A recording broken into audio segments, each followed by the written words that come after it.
Look, we all know it, smartphone batteries kinda suck, and while software optimization can definitely help, it can only go so far. So what happens when you shove raw hardware at the problem and stuff a 10,000 mAh battery in a phone? I'm Hayato for 9 to 5 Google, and this is the Oukitel K10000 Pro.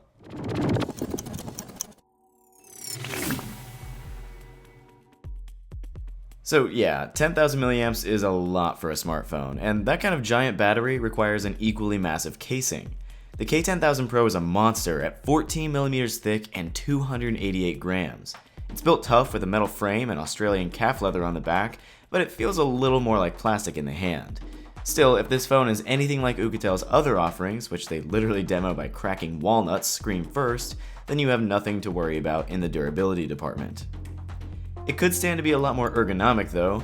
It's so heavy that it's tiresome to hold against your pinky for long, which is at least understandable given the huge battery, but more importantly, it's so sharp on the back that it can be kind of painful to hold too. I at least like the button placement along the right hand side of the phone though, and the fingerprint sensor around back is nice too, and pretty quick and accurate. Now, for $180, I don't expect flawless hardware, especially when you're essentially buying a portable battery pack that happens to have a screen and dual SIM connectivity. But a few glaring issues definitely stuck out to me during my week of testing. Touch targets on the capacitive keys, which are backwards by the way, are frustratingly small and often take more than one attempt to press. The speakers sound terrible. The 5.5-inch 1080p display, while otherwise pretty decent, is very cool tone and unpleasant to look at for long. And don't lose the included micro USB cable either. The phone's charging port is so deeply recessed that not a single other cable I tried could reach. The K10000 Pro is a mixed bag in a lot of ways, and the software is no exception. It runs Android 7.0 and a pretty close to stock build at that, but most of the default apps are AOSP from the days of Ice Cream Sandwich. Opening up the calendar or internet browser feels hilariously outdated. There isn't much bloatware on the phone, which is nice, but one app I was very happy to see was themes. The default look is maddeningly inconsistent, wrapping some apps in circles and others in squares. Some apps get no borders at all. It's just a giant mess.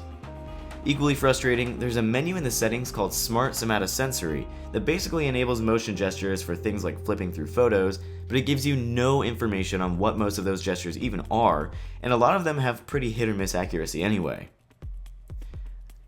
Now on to the cameras. Frankly, they might as well not even be here. The 13 megapixel rear camera is slow to focus and has no idea how to handle multiple light sources. The results are lifeless and devoid of any detail or clarity. It really feels like shooting on a flip phone. That's especially true of the incredibly low quality videos it captures, and the microphone and front camera video are pretty horrible as well. Now, if everything up until now has felt like a constant stream of negativity, well, that's because there's just not a whole lot good to the phone. But of course, we have to talk about its halo feature, the gargantuan battery sealed inside of it.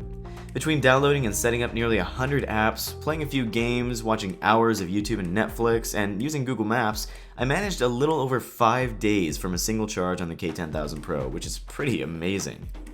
And while that comment earlier about the phone being a battery pack with a screen was meant as a joke, it's also kind of true.